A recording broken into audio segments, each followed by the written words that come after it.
Following up on last night's state Supreme Court ruling that so-called skill games are essentially slot machines and should be regulated. But that's not the end of the story. Sarah Wilson joins us. Sarah. Alicia, no, it's not. But for many, this ruling has been a long time coming, and it came down in favor of those who want skill games regulated and taxed, just like slot machines are. Now, the court did give a 120-day grace period before that law is to be enforced. So tonight, the question is, will lawmakers act before that day comes? At Gabriel's Pizza in Susquehanna Township, the phone rings constantly. People place orders, pick up their food, and in between, sometimes stop to play the skill games. I see a lot of our customers that are extremely excited, just to win a couple bucks. They end up paying for their food with it. And it doesn't just help the customer. Half of the money, ends up helping us out, maybe it'll pay for our electricity bill. But a ruling from the Pennsylvania Supreme Court could change that.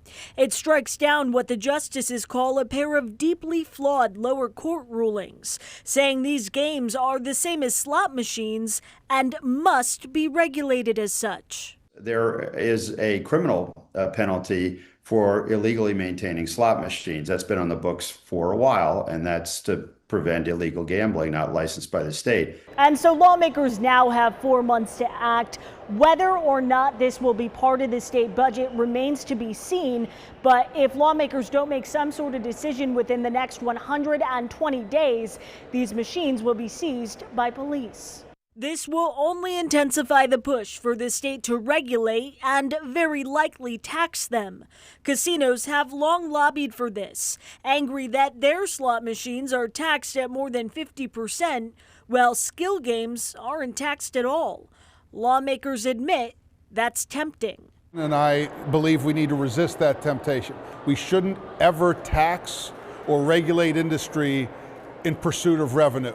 I think there's going to be a wide discussion about kind of what that all looks like. Democrat Ben Waxman is among those hoping municipalities will have some sort of control over where these games go.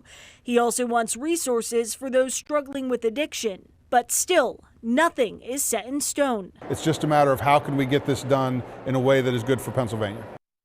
So the party involved, Pace-O-Matic, says it is disappointed in the decision, saying in part that it does not reflect the facts that were presented and that it will have far-reaching consequences on small businesses, just like Gabriel's. Hi, I'm Eric Finkenbinder from ABC 27. We're excited to announce the new ABC 27 News Plus app. Live stream newscasts or watch content on demand. This is different than the ABC 27 app on your smartphone.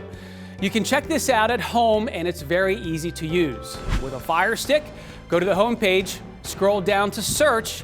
From there, enter ABC 27. Move over to the apps, and there we are. Click the icon and install. It's just that easy.